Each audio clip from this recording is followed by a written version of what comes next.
in which I learn about birds and people. Frightful and I settled down to living in snow. We went to bed early, slept late, ate the mountain harvest, and explored the country alone. Oh, the deer walked with us. The foxes followed in our footsteps. The winter birds flew over our heads. But mostly we were alone in the white wilderness. It was nice. It was very, very nice. My deerskin, rabbit-lined suit was so warm that even when my breath froze in my nostrils, my body was snug and comfortable. Frightful fluffed on the coldest days, but a good flight into the air around the mountain would warm her, and she would come back to my fist with a thump and a flip. This was her signal of good spirits. I did not become lonely. Many times during the summer I had thought of the long winter months ahead with some fear. I had read so much about the loneliness of the farmer, the trapper, the woodsman during the bleakness of winter that I had come to believe it. The winter was as exciting as the summer, maybe more so. The birds were magnificent and almost tame. They talked to each other, warned each other, fought for food, for kingship, and for the right to make the most noise. Sometimes I would sit in my doorway, which became an entrance to behold, a portico of pure white snow, adorned with snowmen, and watch them with endless interest. They reminded me of Third Avenue, and I gave them the names that seemed to fit. There was Mr. Brackett. He lived on the first floor of our apartment house, and no one could sit on his step or even make a noise near his door without being chased. Mr. Brackett, the chickadee, spent most of his time chasing the young chickadees to the woods. Only his mate could share his favorite perches and feeding places. Then there were Mrs. O'Brien, Mrs. Calloway, and Mrs. Fiderio. On Third Avenue, they would all go off to the market together first thing in the morning, talking and pushing and stopping to lecture to children in gutters and streets. Mrs. Fiderio always followed Mrs. O'Brien, and Mrs. O'Brien always followed Mrs. Calloway in talking and pushing and even in buying an apple. And there they were again in my hemlock, 3 busy chickadees. They would flit and rush around and click and fly from one eating spot to another. They were noisy, scolding, and busily following each other. All the other chickadees followed them, and they made way only for Mr. Brackett. The chickadees, like the people on Third Avenue, had their favorite routes to and from the best food supplies. They each had their own resting perches, and each had a little shelter in a tree cavity to which they would fly when the day was over. They would chatter and call good night, and make a big fuss before they parted, and then the forest would be as quiet as the apartment house on Third Avenue when all the kids were off the streets, and all the parents had said their last words to each other, and everyone had gone to their own little hole. Sometimes when the wind howled and the snows blew, the chickadees would be out for only a few hours. Even Mr. Brackett, who had been elected by the chickadees to test whether or not it was too stormy for good hunting, would appear for a few hours and disappear. Sometimes I would find him just sitting quietly on a limb next to the bole of a tree, all fluffed up and doing nothing. There was no one who more enjoyed doing nothing on a bad day than Mr. Brackett of Third Avenue. Frightful, the 2 Mr. Bracketts and I shared this feeling. When the ice and sleet and snow drove down through the hemlocks, we all holed up.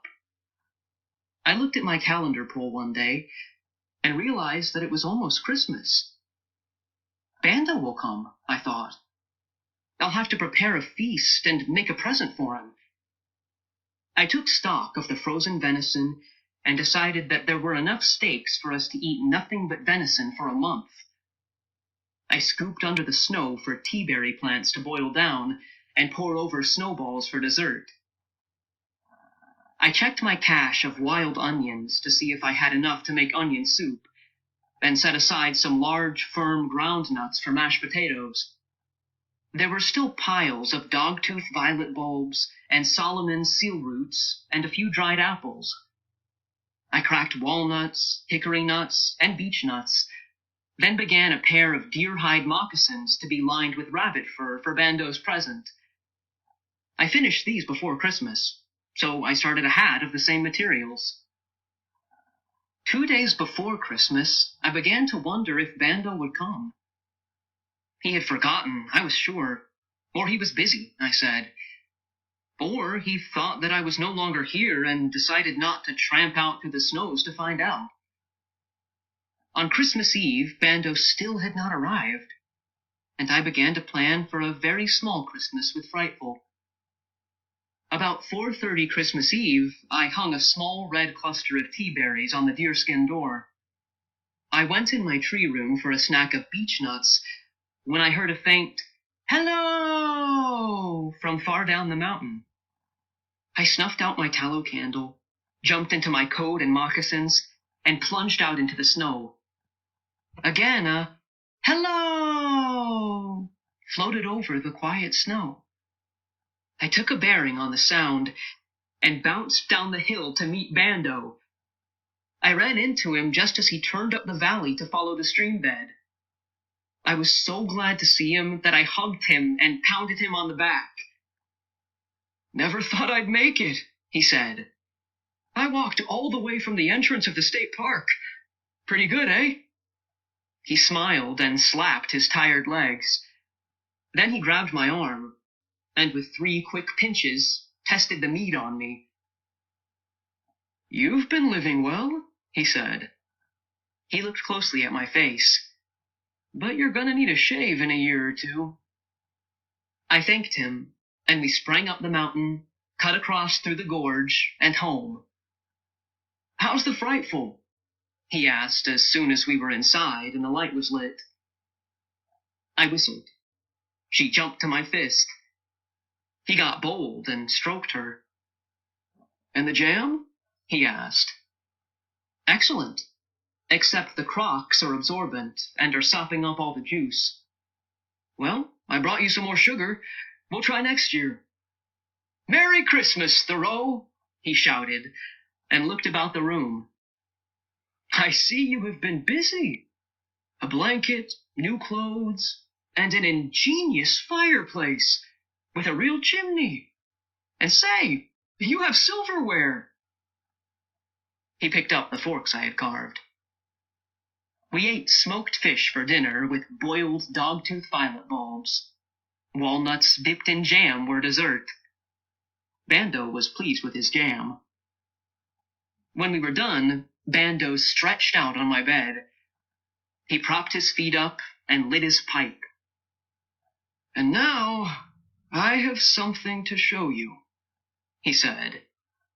He reached in his coat pocket and took out a newspaper clipping. It was from a New York paper, and it read, "Wild boy suspected living off deer and nuts in wilderness of Catskills." I looked at Bando and leaned over to read the headline myself. "Have you been talking?" I asked. "Me? Don't be ridiculous.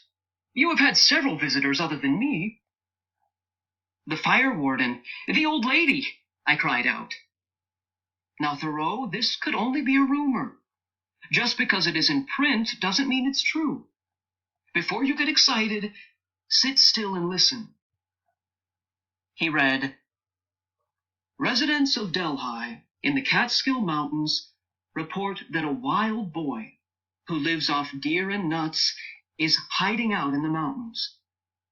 Several hunters stated that this boy stole deer from them during hunting season." "I did not," I shouted. "I only took the ones they had wounded and couldn't find." "Well, that's what they told their wives when they came home without their deer. Anyway, listen to this. This wild boy has been seen from time to time by Catskill residents, some of whom believe he is crazy." "Well, that's a terrible thing to say." "Just awful. he stated. Any normal red-blooded American boy wants to live in a treehouse and trap his own food. They just don't do it, that's all. Read on, I said.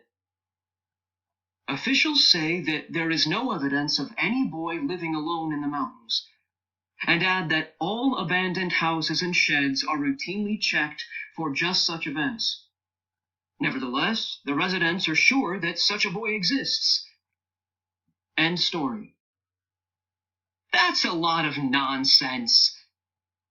I leaned back against the bedstead and smiled. Ho-ho, don't think that ends it, Bando said, and reached in his pocket for another clipping. This one is dated December 5th. The other was November 23rd. Shall I read? Yes. Old woman reports meeting wild boy while picking strawberries in Catskills. Mrs. Thomas Fielder, 97, resident of Delhi, New York, told this reporter that she met a wild boy on Bitter Mountain last June while gathering her annual strawberry jelly supply. She said the boy was brown-haired, dusty, and wandering aimlessly around the mountains.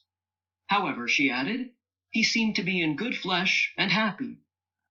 The old woman, a resident of the mountain resort town for 97 years, called this office to report her observation.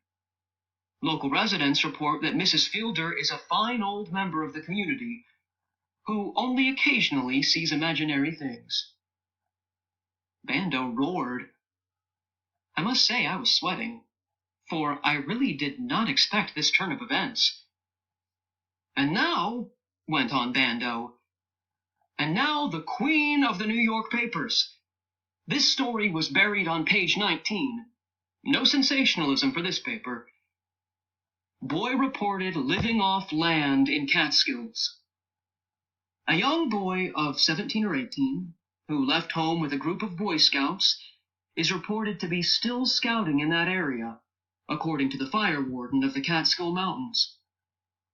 Evidence of someone living in the forest, a fireplace, soup bones, and cracked nuts, was reported by Warden Jim Handy, who spent the night in the wilderness looking for the lad. Jim stated that the young man had apparently left the area, as there was no evidence of his camp upon a second trip. What second trip? I asked. Bando puffed his pipe, looked at me wistfully, and said, Are you ready to listen? Sure, I answered. Well, here's the rest of it. There was no trace of his camp on a second trip, and the warden believes that the young man returned to his home at the end of the summer. You know, Thoreau, I could scarcely drag myself away from the newspapers to come up here. You make a marvelous story. I said, Put more wood on the fire. It is Christmas. No one will be searching these mountains until May Day. Bando asked for the willow whistles. I got them for him, and after running the scale several times, he said, Let us serenade the ingenuity of the American newspaper man. Then let us serenade the conservationists who have protected the American wilderness so that a boy can still be alone in this world of millions of people. I thought that was suitable, and we played Holy Night. We tried the 12 Days of Christmas, but the whistles were too stiff and Bando too tired. Thoreau, my body needs rest. Let's give up, he said after 2 bad starts. I banked the fire and blew out the candle and slept in my clothes.